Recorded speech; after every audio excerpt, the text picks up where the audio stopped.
മന്ത്രി Roshy Augustine പ്രതീക്ഷയ്ക്കൊത്ത് ഉയർന്നില്ലെന്ന് CPM Idukki ജില്ലാ സമ്മേളനത്തിൽ വിമർശനം. കേരള കോൺഗ്രസ് എം വന്നതുകൊണ്ട് LDF-നോ CPM-നോ ഗുണമുണ്ടായില്ലെന്നും വിമർശനം. പ്രതിനിധി സമ്മേളനത്തിൽ വനം റവന്യൂ വകുപ്പുകൾക്ക് രൂക്ഷ വിമർശനമാണ് ഉയർന്നത്. ഭൂപ്രശ്നങ്ങളും വന്യജീവി ആക്രമണവും കൈകാര്യം ചെയ്യുന്നതിൽ പരാജയപ്പെട്ടതോടെ പാർട്ടിയുമായി അടുത്തുനിന്ന സഭാ നേതൃത്വവും അകന്നു. പോലീസിന്റെ ചില ഇടപെടലുകൾ പാർട്ടി പ്രവർത്തകർക്കിടയിൽ അപമതിപ്പുണ്ടാക്കിയെന്ന വിമർശനവും സമ്മേളനത്തിൽ ഉയർന്നു. പ്രതിനിധി സമ്മേളനം ഇന്നും തുടരും.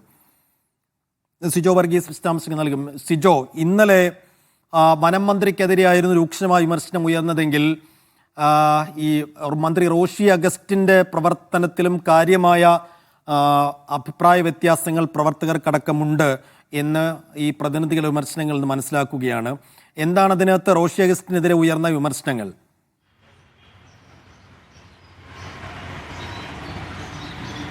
സൈഫുദ്ദീൻ, വനം റവന്യൂ വകുപ്പുകൾക്കെതിരെ അതിരൂക്ഷമായ വിമർശനം ഉയർന്നതിന് പിന്നാലെയാണ് ഇപ്പോൾ കേരള കോൺഗ്രസ് എമ്മിനെയും മന്ത്രി റോഷി അഗസ്റ്റിനും എതിരെയായിട്ടുള്ള വിമർശനം കൂടി ഉയർന്നത്. പ്രധാനമായും ജില്ലയിൽ നിന്നുള്ള മന്ത്രിയാണ് റോഷി അഗസ്റ്റിൻ. റോഷിക്ക് പ്രിയം കോട്ടയവും പാലായുമൊക്കെയാണ്. സ്വന്തം മണ്ഡലത്തിലെ വികസന കാര്യങ്ങളിൽ ശ്രദ്ധിക്കുന്നില്ല എന്നുള്ള രൂക്ഷമായ വിമർശനമാണ് ഉയർന്നിരിക്കുന്നത്. മന്ത്രി റോഷി അഗസ്റ്റിൻ പ്രതീക്ഷയ്ക്കത്ത് ഉയർന്നിട്ടില്ല എന്നുള്ള വിമർശനവും ഉയർന്നു. പ്രധാനമായും ജില്ലയിലെ ടൂറിസം പദ്ധതികളിലും മറ്റ് വികസന കാര്യങ്ങളിലും വനം വകുപ്പ് ഉൾപ്പെടെ തടസ്സം നിൽക്കുമ്പോൾ അതിനെതിരെ ഒരു സ്വരമുയർത്താൻ മന്ത്രി ശ്രമിക്കുന്നില്ല. ജനങ്ങളുടെ പ്രശ്നങ്ങൾ കേൾക്കുന്നതിൽ അത്ര പോരാ എന്നുള്ളൊരു വിമർശനമാണ് റോഷിക്കെതിരെ പ്രധാനമായും വരുന്നത്. മറ്റൊരു പ്രധാനമായിട്ടുള്ള കാര്യം, കേരള കോൺഗ്രസ് എമ്മിൻ്റെ മുന്നണിയിലേക്കുള്ള വരവ് കാര്യമായി പ്രയോജനം ചെയ്തില്ല. കഴിഞ്ഞ ലോക്സഭാ തെരഞ്ഞെടുപ്പിൽ വോട്ട് വിഹിതം അവരുടേതായി കിട്ടിയില്ല. പ്രത്യേകിച്ച് CPM-ന് യാതൊരുവിധ ഗുണവും ഉണ്ടായിട്ടില്ല.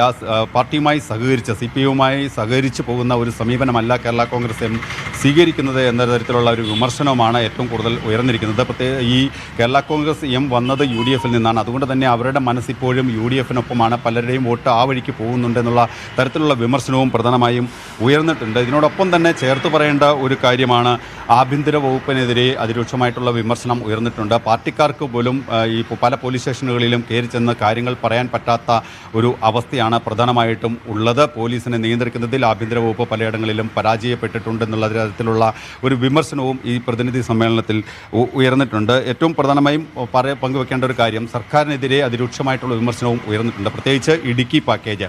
മുഖ്യമന്ത്രി അടക്കം ജില്ലയിൽ വന്ന് പ്രഖ്യാപിച്ച പല ഘട്ടങ്ങളിലായി കോടികൾ പ്രഖ്യാപിച്ച ഒരു പാക്കേജാണ് ഇടുക്കി പാക്കേജ്. മലയോര ജനതയുടെ വികസനം ഉറപ്പാക്കും എന്നുള്ള തരത്തിലായിരുന്നു പ്രഖ്യാപനം. പക്ഷേ അതെല്ലാം ഒരു പ്രഖ്യാപനത്തിലാണ് ഇപ്പോഴും നിൽക്കുന്നത്. കാര്യമായ പ്രയോജനങ്ങൾ അല്ലെങ്കിൽ അതിലൊരു പുരോഗതി ഉണ്ടാകാത്തത് ജനങ്ങൾക്കിടയിൽ വലിയ രീതിയിലുള്ള അവമതിപ്പ് ഉണ്ടാക്കിയിട്ടുണ്ടെന്നുള്ള തരത്തിലുള്ള വിമർശനവും ഉയർന്നിട്ടുണ്ട്. അപ്പോൾ മറ്റൊരു കാര്യം, ഈ ജോയ്സ് ജോർജിൻ്റെ സ്ഥാനാർത്ഥിത്വത്തെ സംബന്ധിച്ചാണ്. അത് കാര്യമായ ഒരു പ്രയോജനം ഉണ്ടായിട്ടില്ല. കഴിഞ്ഞ ലോക്സഭാ തെരഞ്ഞെടുപ്പിലെ പരാജയത്തിന് പ്രധാനമായിട്ടുള്ളൊരു കാരണം അതാണ്. സഭയുമായി അകലാനുള്ളൊരു കാരണം ഉണ്ടാക്കിയിട്ടുണ്ട്. പ്രത്യേകിച്ച് ഈ ഇടുക്കി പാക്കേജ്, അതുപോലെ തന്നെ ജില്ലയിലെ ഭൂപ്രശ്നങ്ങൾ പരിഹരിക്കുന്നതിൽ കാര്യമായിട്ടുള്ള മുമ്പോട്ട് പോക്ക് അല്ലെങ്കിൽ ഉണ്ടാകാത്തത് ഈ പാർട്ടിയുമായി അടുത്തു നിന്ന സഭയെ അകലാൻ ഇടയാക്കിയിട്ടുണ്ട് എന്നുള്ള ഒരു വിമർശനവും കൂടി ഈ ഘട്ടത്തിൽ ഉയർന്നിട്ടുണ്ട്. എന്തായാലും പൊതുവായിട്ടുള്ള ജില്ലയിലെ പ്രശ്നങ്ങളിൽ സർക്കാർ തലത്തിലുള്ള ഇടപെടലുകൾ അത്ര കണ്ട് പോരാ എന്നുള്ള ഒരു വിമർശനമാണ് ഇപ്പോൾ ഈ പാർട്ടി സമ്മേളനത്തിൽ ഉയർന്നത്. എന്തായാലും ഇതുമായി ബന്ധപ്പെട്ട് കൂടുതൽ വിമർശനങ്ങളും ഈ പ്രതിനിധി സമ്മേളനത്തിൽ ഉണ്ടായിട്ടുണ്ടെന്നാണ് നമുക്ക് ലഭ്യമാകുന്ന വിവരം.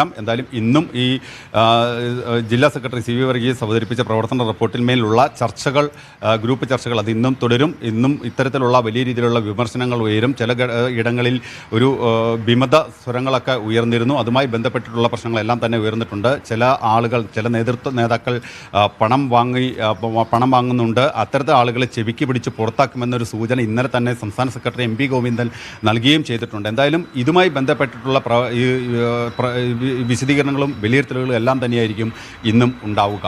സൈഫുദ്ദീൻ, തീർച്ചയായും ഇന്നലെ ഉയർന്ന റോഷി അഗസ്റ്റിനെതിരെയും ഒപ്പം കേരള കോൺഗ്രസ് എമ്മിനെതിരെയും ഉയർന്ന വിമർശനങ്ങൾക്ക് സ്വാഭാവികമായും തുടർചലനങ്ങൾ ഉണ്ടാകുമെന്നുള്ള കാര്യത്തിൽ തർക്കമില്ല. അല്ലെങ്കിൽ തന്നെ UDF വിട്ട് LDF-ലേക്ക് കേരള കോൺഗ്രസ് എത്തിയെങ്കിലും പൂർണ്ണമായ ഒരു ഇടത് മനസ്സ് ഇപ്പോഴും കേരള കോൺഗ്രസ് എമ്മിന് വന്നിട്ടില്ല എന്നുള്ളൊരു വിലയിരുത്തൽ ഈ ഘട്ടത്തിലും ഉയരുന്ന ഒരു സമയം കൂടിയാണ്. അപ്പോൾ ഈ സമ്മേളനത്തിൽ ഉയർന്ന ഏറ്റവും പ്രധാനപ്പെട്ട വിമർശനം, നേതാക്കൾ LDF-നൊപ്പം നിൽക്കുന്നുണ്ടെങ്കിൽ കൂടിയും പ്രവർത്തകരുടെ അണികളുടെ പൂർണ്ണമായ വോട്ട് ഷെയർ LDF സ്ഥാനാർത്ഥികൾക്ക് കിട്ടുന്നില്ല എന്നത് ഒരു പ്രധാനപ്പെട്ട വിമർശനമാണ്. അതിനെ ഈ കേരള കോൺഗ്രസ് എം നേതാക്കൾ എങ്ങനെ എടുക്കും, എന്തായിരിക്കും അവരുടെ പ്രതികരണം എന്നുള്ളത് വളരെ പ്രധാനപ്പെട്ട ഒരു സംഗതിയാണ്.